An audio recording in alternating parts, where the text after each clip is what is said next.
It's a great pleasure of mine, there we go, to introduce Pamela Morgan. She's from the Zonta Club of Essex County, District 3 in the USA, which is New Jersey. And for those of you who haven't been to the USA, it is on the East Coast.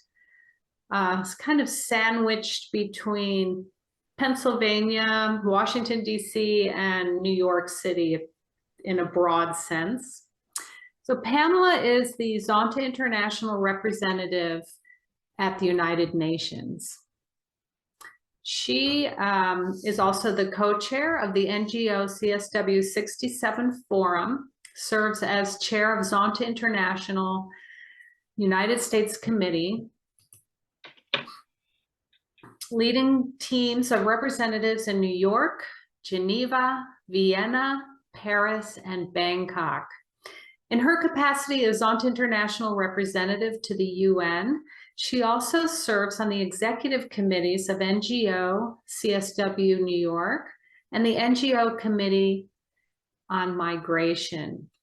Pamela is also the executive director of Women in Media, Newark. Newark is a city in her home state of New Jersey. It's a not-for-profit organization which she founded that advocates for and educates the community about issues affecting women globally using film, video, and new media as its platform. Their flagship event is their annual Women's History Month Film Festival, where they screen an international array of independent film by and about women.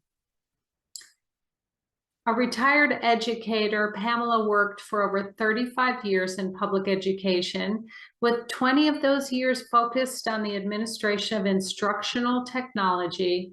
She has served on numerous New Jersey State Department of Education instructional technology committees and was a contributor to 2 of the New Jersey State educational technology plans. Pamela gave testimony before a United States Senate subcommittee investigating funding for instructional technology and performed research on the effective implementation of community-based telecommunications networks. If you think of any questions while you're listening to Pamela, would you please put them in the chat, and we'll monitor that and we'll ask the questions later. It's my distinct pleasure to introduce Pamela. So Pamela, away you go. Go ahead and fill us with your beautiful words.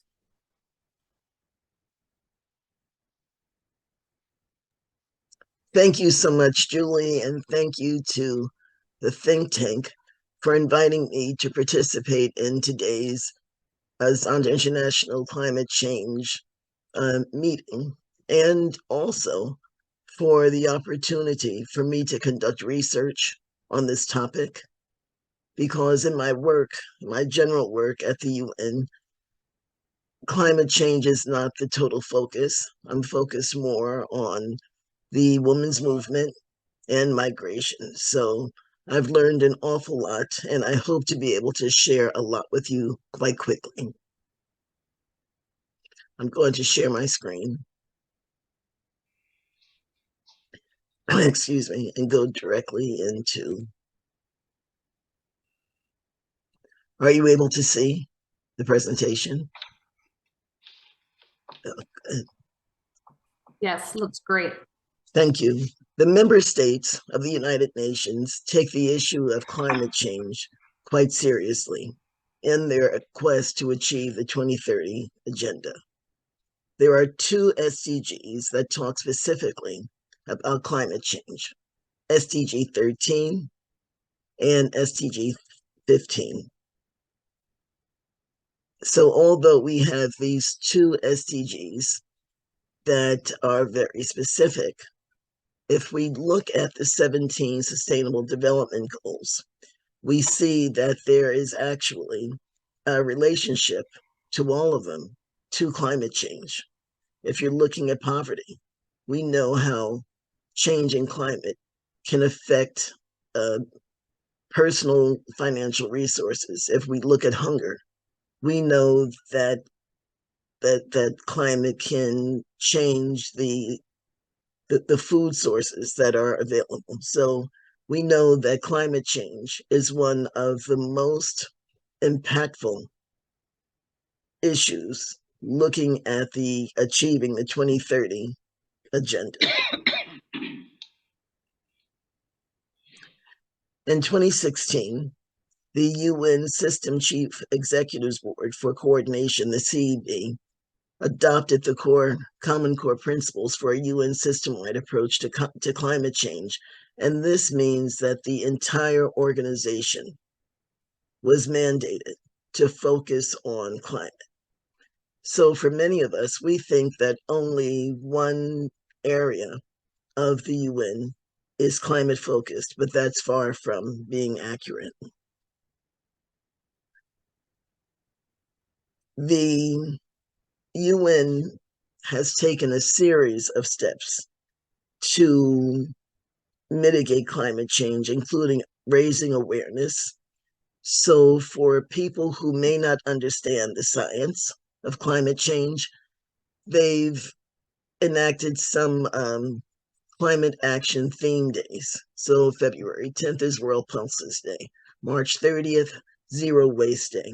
And they've done this in the effort to make the civil society, particularly, aware that this is something that affects all of us.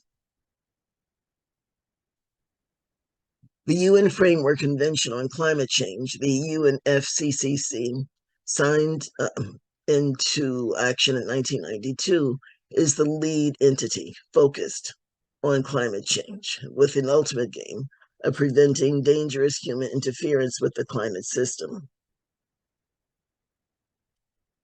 It's an important agreement, and there are other agreements that are based on the FCCC.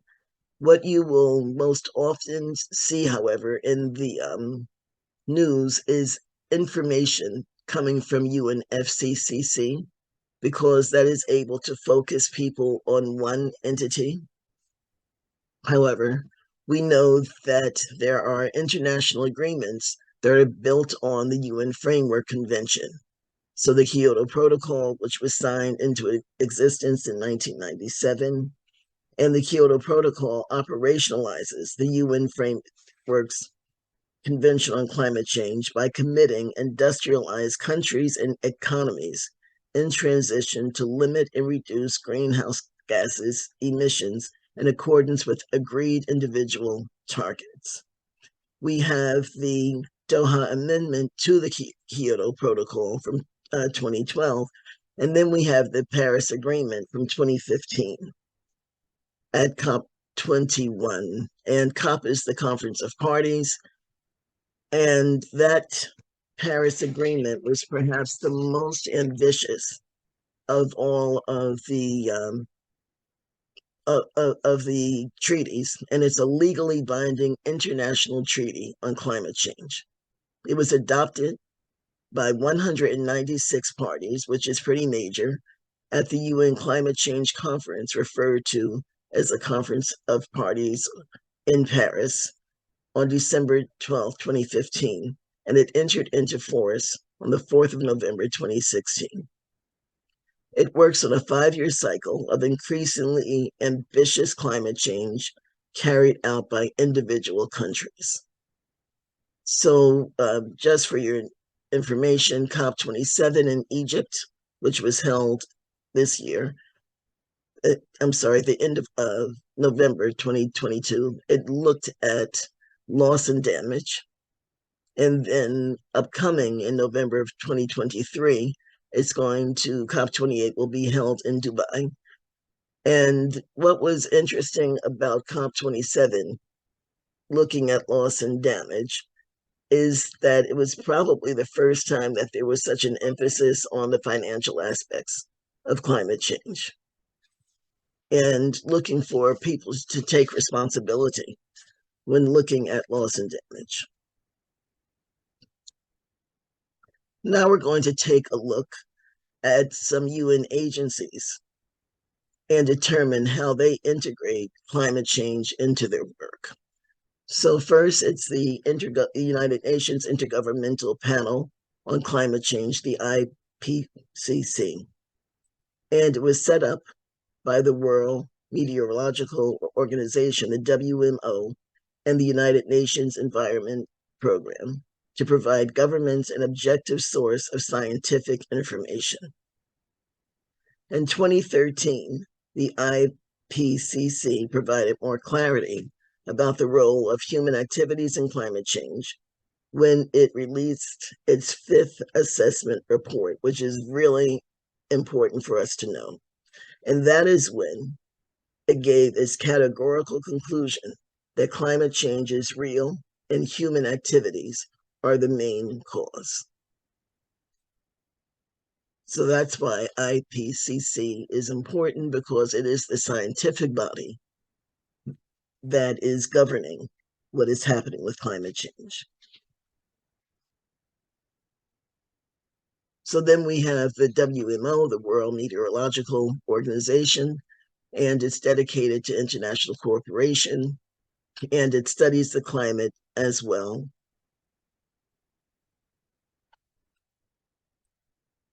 Let's move on to UNDP. The United Nations Environmental Program is the leading global environment authority that sets the global environmental agenda. It promotes the coherent implementation of the environmental dimensions of sustainable development within the UN system. We look at UNDP, and the UNDP supports countries' efforts to achieve the Sustainable Development Goals, the global goals, including by working with countries to turn their climate goals into action.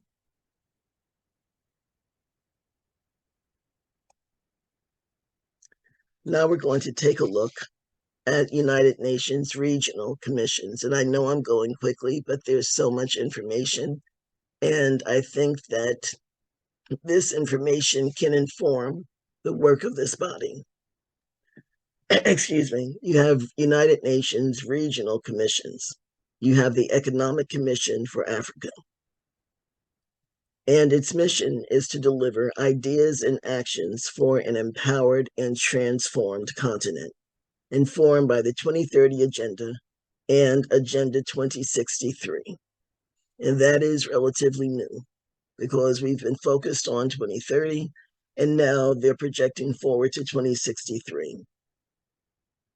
Its African Climate Policy Center works toward the goal of contributing to poverty reduction through successful mitigation and adaptation to climate change in Africa, and to improve the capacity of African countries to participate effectively in multilateral climate negotiations. We have the Economic Commission for Europe, the ECE, and its major aim is to promote pan-European economic integration, as well as cooperation, sustainable development, and economic prosperity. It's a driving force in combating climate change in the region.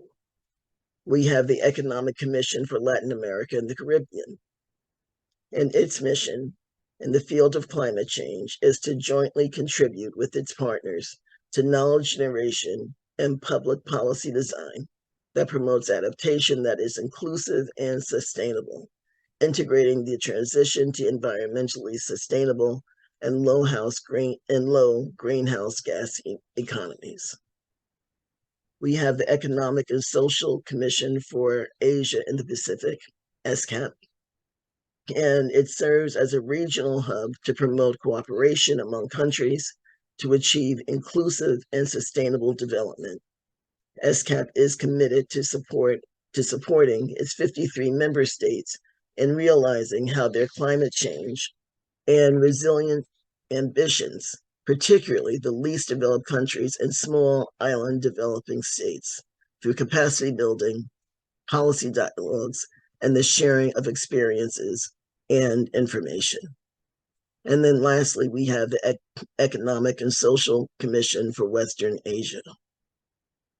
and they work with partners to tackle climate change and issues in the region. So those are regional bodies that the United Nations has in place to tackle climate change on the ground. Now, the UN also understands that a lot of our strength is through the youth. So they have specific programs aimed at youth that can help to tackle climate change. And I'll go through these quickly. The Climate Change Challenge Badge is a resource from the UN Food and Agriculture Organization. It is part of a series designed to help raise awareness, educate, and motivate youth to become active agents of change in their communities. The Climate Change Education from UNESCO Associated Schools for Climate is, excuse me, a part of the Global Action Program on Education for Sustainable Development, and it has piloted a whole institution approach with a focus on climate change.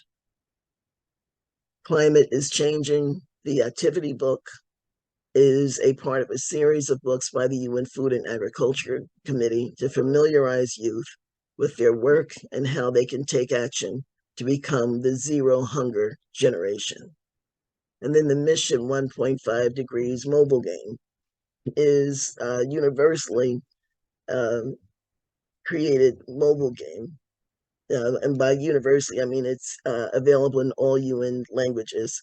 And it helps young people learn about the climate crisis, and it's actually fun. And it helps older people learn about the climate crisis also. And then there's the SDG Book Club with Goal 13 Climate Action being one of the selections.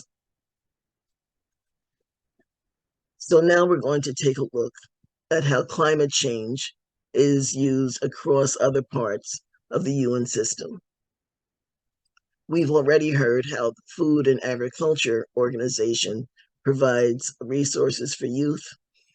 And they know that climate change threatens the ability to ensure global food security, while greenhouse gas emissions from human activity and livestock are a significant driver of climate change.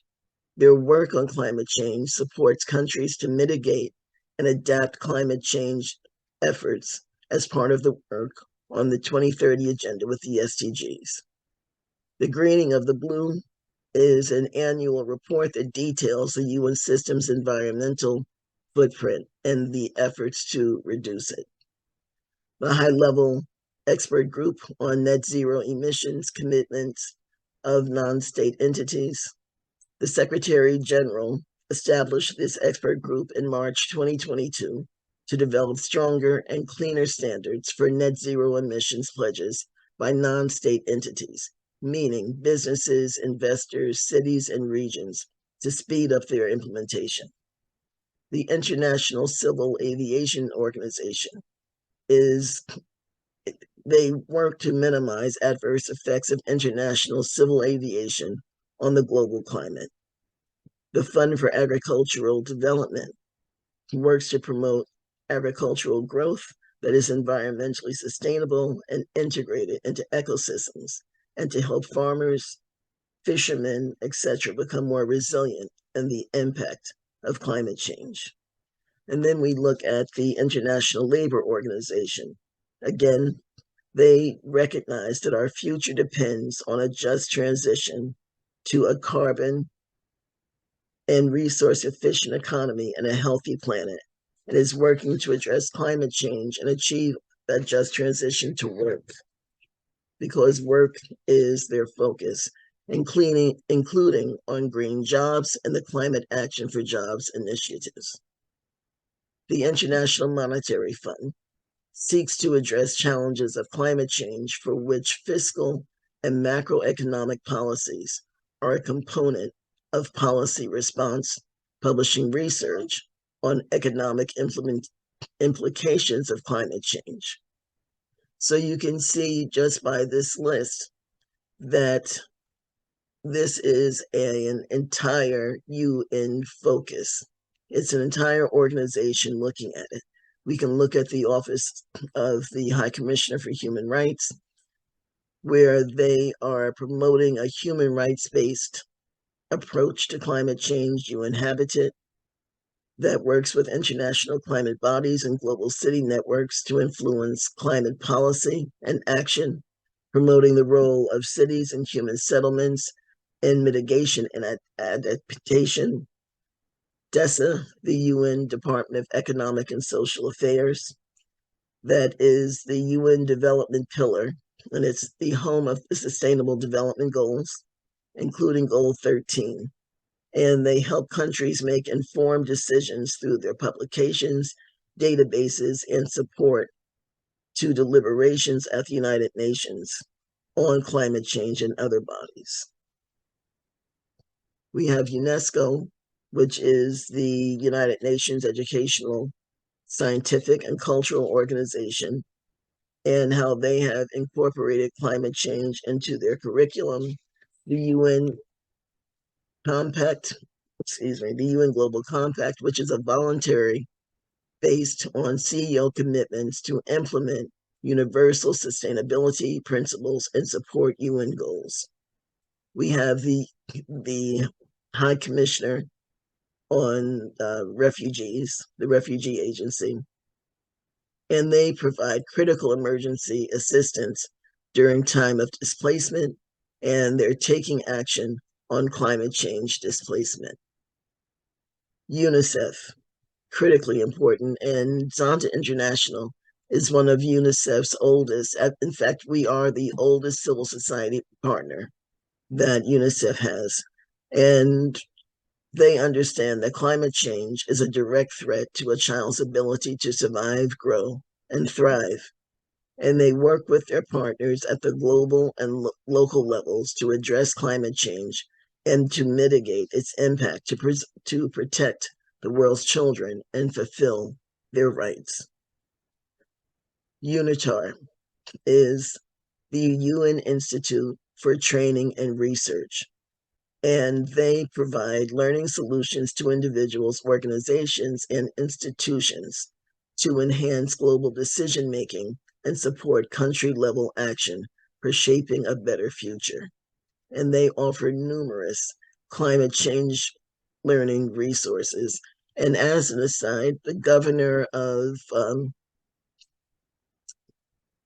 Zonta District 1 just finished a course with UNITAR, and she found it to be very, very helpful.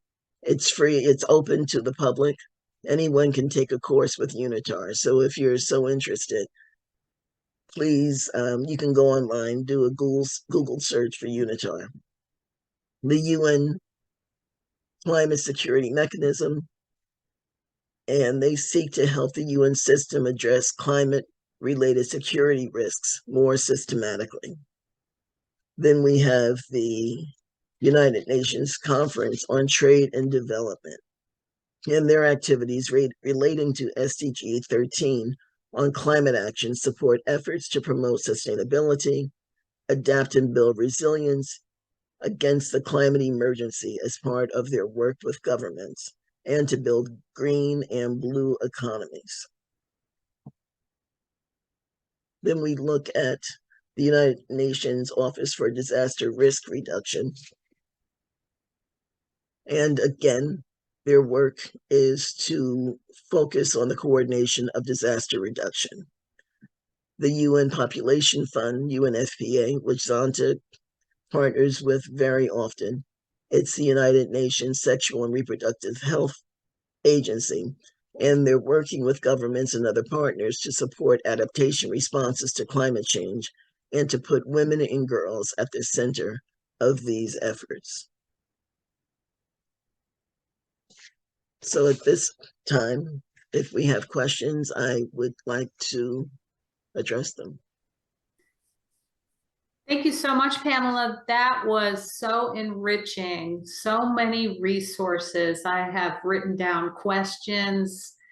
I'm going to be Googling more later today. Thank you. Thank you, Julie. I was afraid it was too long, I have to be honest, but it was so much that I thought people needed to know that I took a chance. So thank you for being graceful and patient with me. Oh, it was worth it. We loved every minute of it because I don't remember a time where we were able to get a picture of what the United Nations is doing, the whole picture. So that really broke everything down, showed us where, where, if we have interest in certain areas, where can we go? Who, which agency of the UN can we look for more information? So it was incredibly helpful to all of us, I'm sure. Thank you again. Just loved listening to you. I'm going to throw it over to Bobby. She's going to give you the questions that came up in the chat. So thank you both. Hi, Pam. Thank you so much for that wonderful presentation. Thank you. I did have a couple questions in the chat. First of all, you mentioned that the Paris Agreement is legally binding on the signatories. And I wonder, how could that possibly be enforced? Or how does the UN intend to enforce that? I think that's the $64,000 question, because we know even with the CSW, which is, I think that with any legally binding document, CEDAW is legally binding. And how do the governments adhere to it? I think we have national reviews that come up where the countries are mandated to give a review of their status. But we know that people can be tricky, and they can paint things in a way that they want them painted.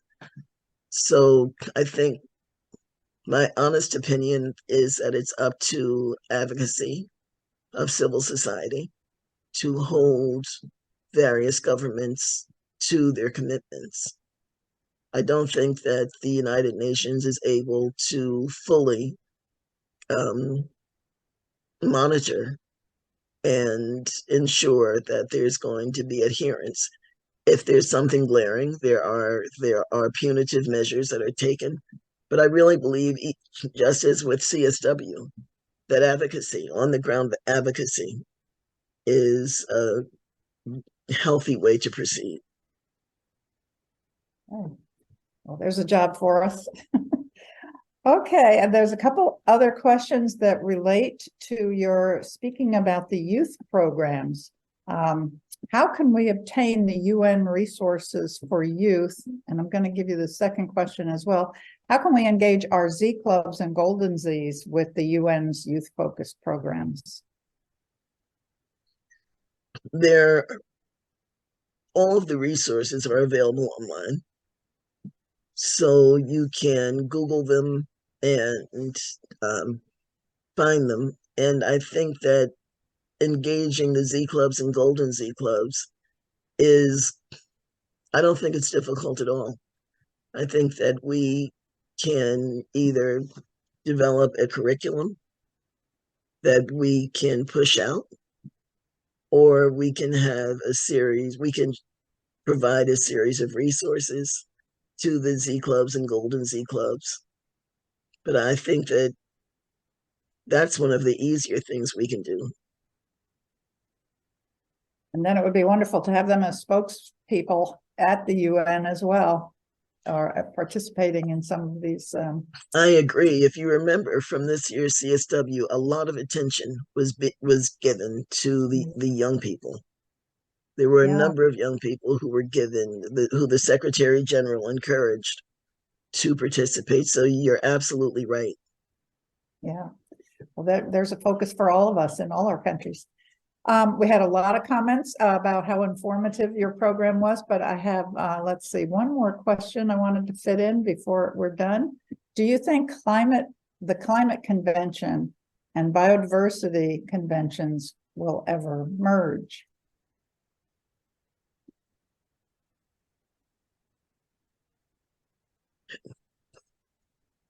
What an interesting question.